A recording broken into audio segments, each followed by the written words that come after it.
Welcome back. We are going to borrow each other's notes today about Brandon Sanderson's lecture number 4 on characters.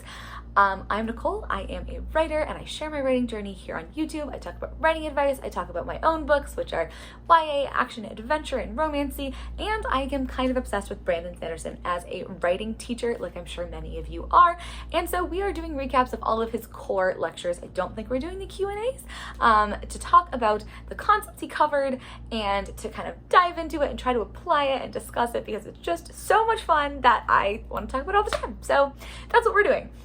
Lecture number 4, I loved. I felt like it was very well organized. Sometimes they feel a little weak, but this one, 10 out of 10. This one is talking about Brandon Sanderson's philosophy on characters. And basically, the whole thing is PRC or CPR. Was the end CPR? Anyways, we're doing it in the PRC order. And those are the 3 kind of levers you have or sliders you have for characteristics that allow you to define your characters and also define their arcs. And those things are proactivity, relatability, and capability. So we are going to talk about what these things are and like get into it a little bit. And then we're going to map some real fictional characters on this scale together from a billion different genres. And we're going to see what we think. So let's talk about proactivity first.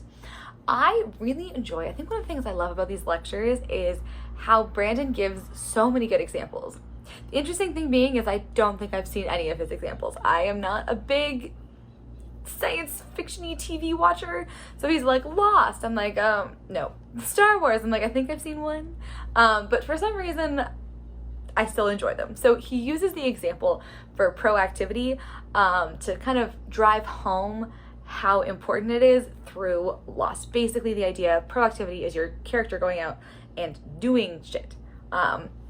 And, actually getting stuff done and tackling problems. And he talks about how in the Lost story, the main character of that was originally supposed to be like some big star and then was going to go away after the first season. But they realized that he was the proactive one. He was the one who everyone would start rooting for because he was like taking charge and getting stuff done. And we really, really love proactive characters. We get very attached to them. And so they had to go and like rewrite their whole show in order to keep him because they figured people would like him too much. And we talk a lot about how inactivity can be very frustrating, but also that, so you can start, all of your characters will start on like a sliding scale. So you have like low proactivity, high proactivity, right? And that sometimes, a character will start around low proactivity and a big part of their arc is becoming more proactive. That's actually honestly a really, really common character arc because a lot of the time the character is just chilling at home and then someone comes and is like, adventure? And they're like, no. And then, by the end, they're the one being like, adventure? So I really love this framework, and I think there were a lot of really good tips for how to overcome the passive character. So these are some of the tips, and then I'm going to chat about one of my scenes because I had this problem as well. So he talks about being proactive on something small and something else. A lot of my writer friends have talked about like the challenge of your character needing to want something in your first couple scenes, but them not actually knowing what the story is yet, and them not wanting what they're going to want for the rest of the novel, like not their motivation, but like their end goal, external goal. And that's where I think this is really good advice, because if you just show the character wanting something little in your first scene. So for example, in the book I'm working on right now, my character wants to see the cast list for the musical before everybody else does. And so she like goes to the teacher's office and starts negotiating this. Or your character really wants to, his example was get a cup of coffee, like something they're very motivated to do. I think in A Man Called Ove, he's like trying to walk down the street.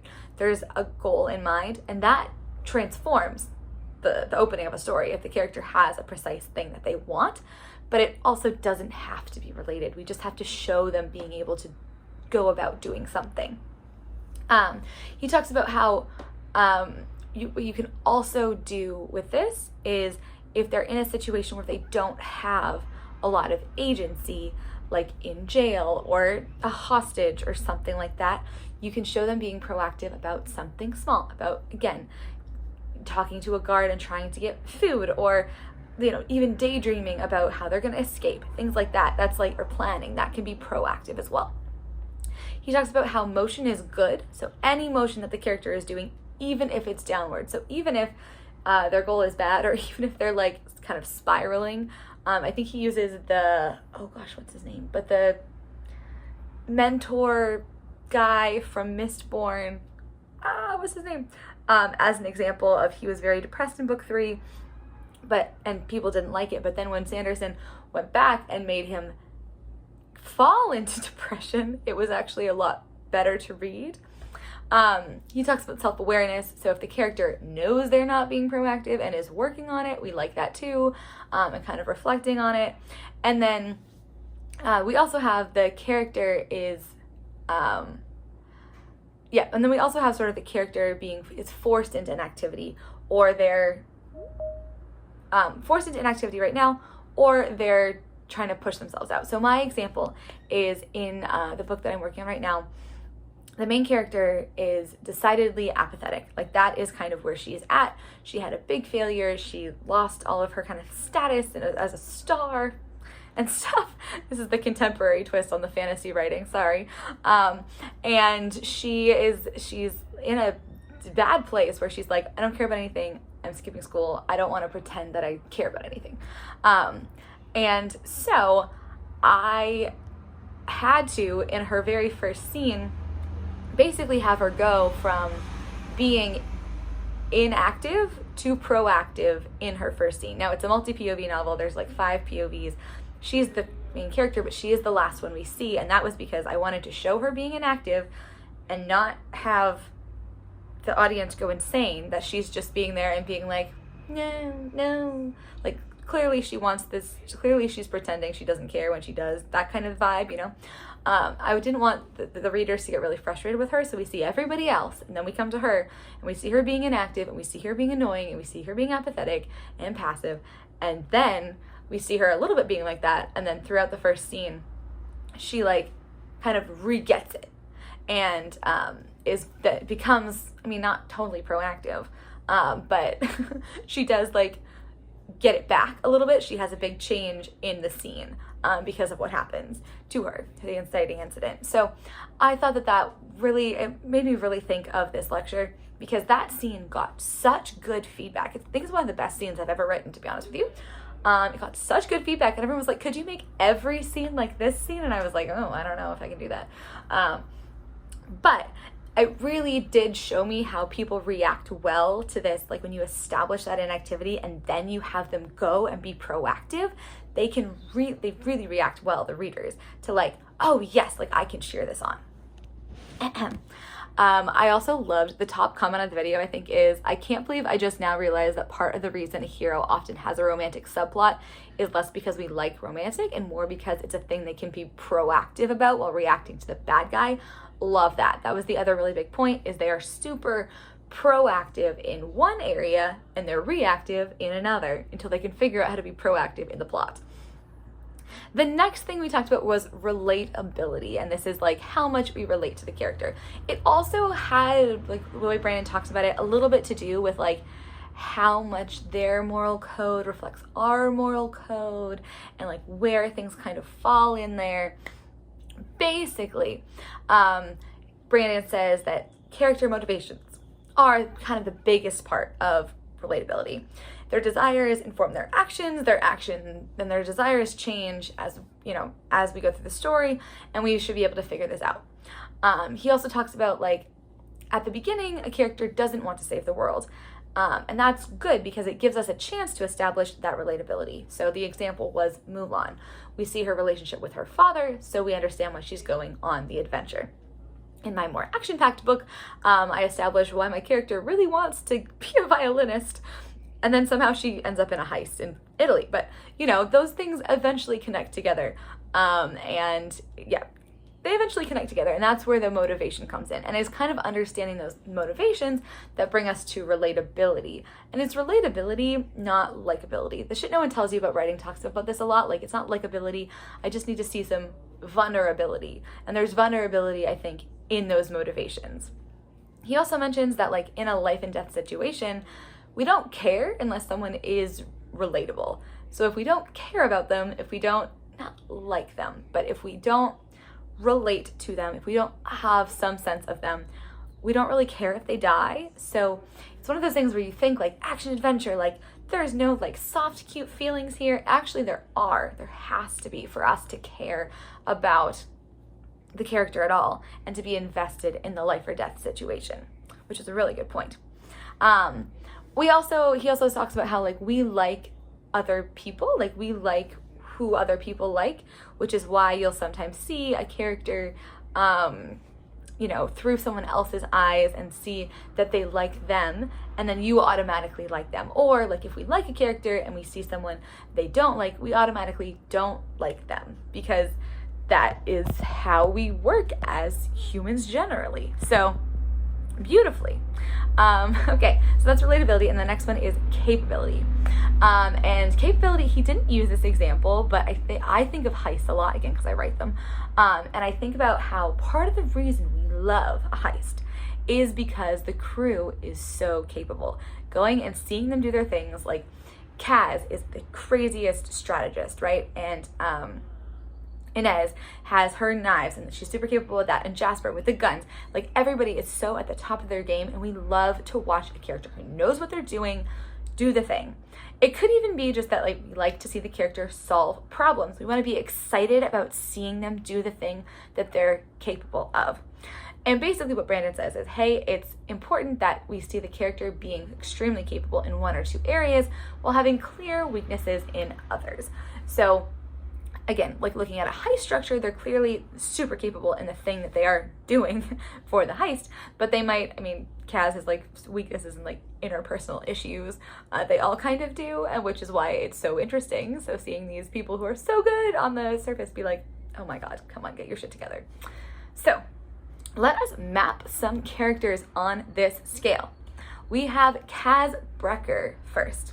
I would say that Kaz is super high on proactivity, super high on capability, and super low, pretty low on relatability, even though eventually we understand his motivations. Eventually we get him. It takes a long time to get there. I feel like we take the beginning, it takes a long time, and he ends up his like arc of becoming like more personable and his motivations being more clear and stuff. Like, I think his motivation is really more in the relatability end versus like nobody's training, right? Next, let's talk about Katniss Everdeen. Yes, we're really kicking it off with science fiction here. Woo! Okay, Katniss, I think, so we have proactivity, relatability, and capability. In terms of proactivity, this is so interesting. She's clearly high on proactivity, although it's not necessarily what you'd think. Well, clearly she is. The reason we love Katniss and the reason the Hunger Games is so genius is because her name didn't get drawn, right? Like, I actually think she's pretty high on relatability and proactivity, and like mid, and pretty high on capability too. She's like high on all of these things actually.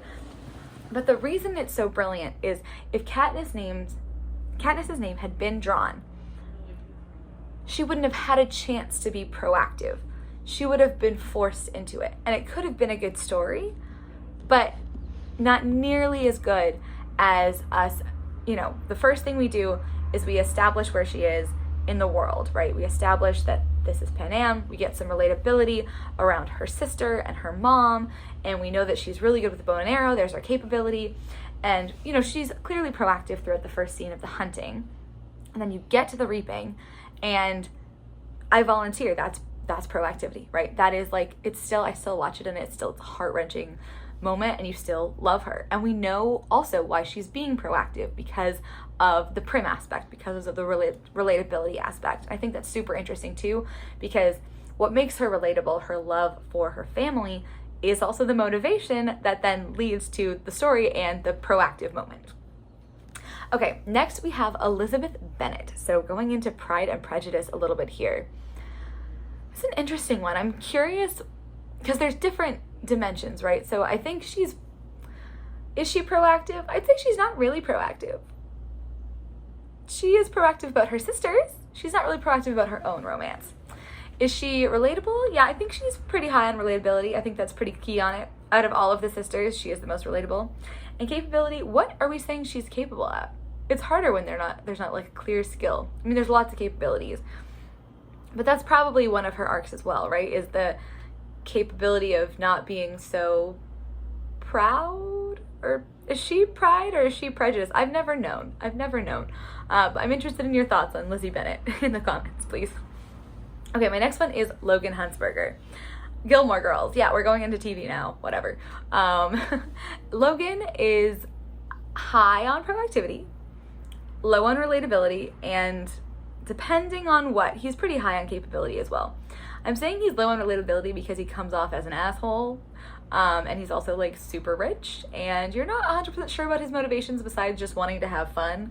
And I don't think he has that much of a character arc, except in the fact that like he loves Rory and he becomes like a, you know, we can talk about it, but maybe a decent partner to her.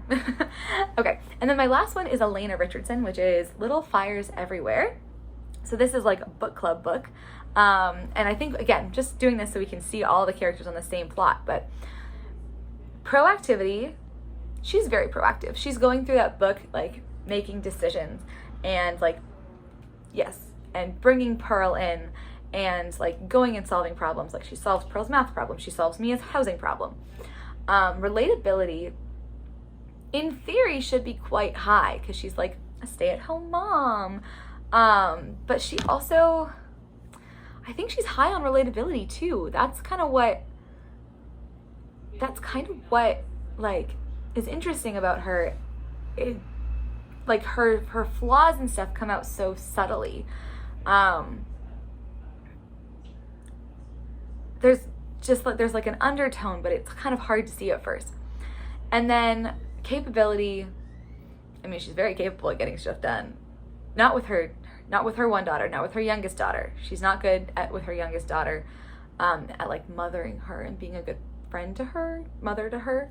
But she's good with her older kids, and she's good at like her journalism job, and she's good at like manipulating situations and investigating and stuff.